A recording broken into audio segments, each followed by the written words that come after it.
নমস্কাৰ বন্ধুসকল,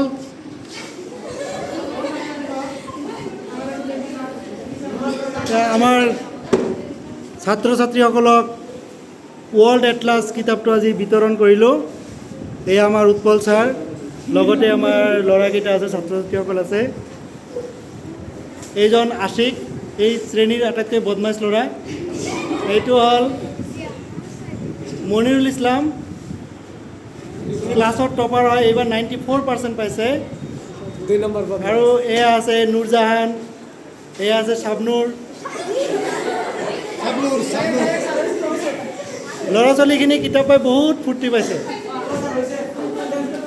তোমালোকৰ মতামত কোৱাচোন, কিতাপটো পাই কেনেকুৱা লাগিছে কোৱা।